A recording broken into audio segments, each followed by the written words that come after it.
In today's fast-paced trading environment, where options in crypto are even more popularly traded than individual stocks, there have been many arguments made that the markets are really just a zero-sum game. Meaning for every winning trade, there's an offsetting losing trade, and at the end of the day, everybody's P&Ls just sums to zero. This is akin to one enormous poker game where everybody in the game is just trying to compete for everybody else's money, and that's the sole purpose of the markets. Now, there is some truth in saying that the markets are zero-sum to an extent, especially when it comes to derivatives like options. After all, when the option expires, all of the total profits and losses from all the buyers and the sellers are summed up and they do add to zero. This means that dollars exchanged from one group of people to another, and then the option ceases to exist. So the question is, well, what was the whole point of that, besides being another avenue for gambling?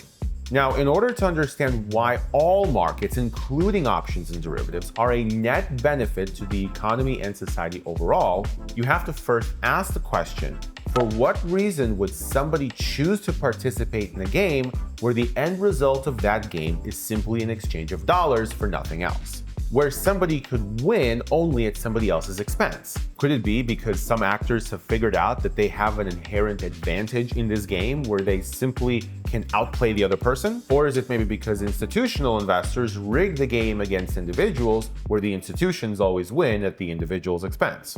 We must understand that zero-sum markets like options, futures, and other derivatives can only exist on the back of fully capitalized asset markets like stocks, bonds, real estate, and everything else. In fact, the origin of the derivatives markets like options and futures were created because people who owned assets and commodities needed a way to reduce some of the risk that they were owning.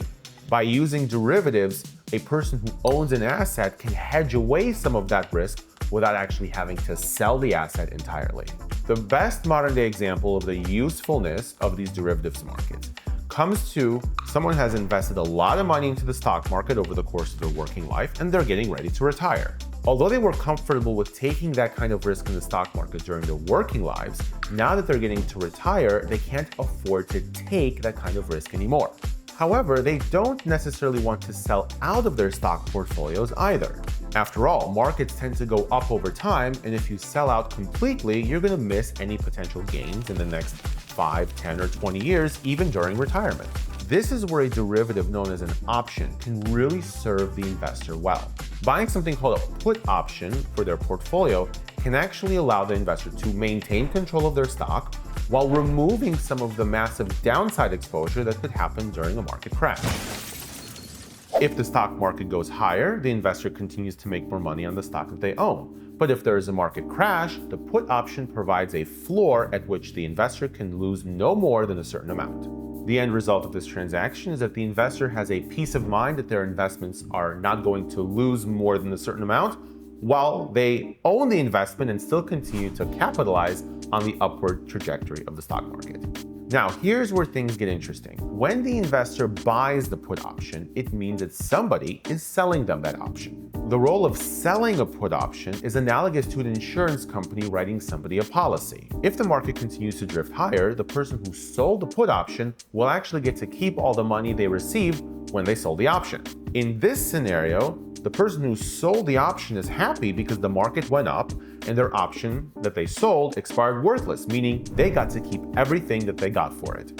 An investor who buys a put option to protect their portfolio doesn't think of losing money on the option as a bad thing. They think of it as buying protection in the event of an adverse move in the markets. So, all in all, the seller of the put option made money. The investor who bought the put option overall made money because of their portfolio, so everybody wins. In aggregate, this example is more accurately descriptive of what happens in today's markets. Institutions and individuals who may be losing money on a derivative may actually be net positive overall because of other investments they have in asset classes. Those investors may even be happy to lose on the derivative they bought for protection because the purpose of the derivative is not to profit, but rather to protect. This is the same reason why homeowners buy house insurance, not because they want their house to burn down, but in the event that it does burn down, they're protected. Of course, there are people who treat the derivatives markets like a big casino. After all, options and futures are a great way to make or lose a lot of money very quickly. But by and large, the derivatives markets exist in order to take risk away from people who don't want it anymore.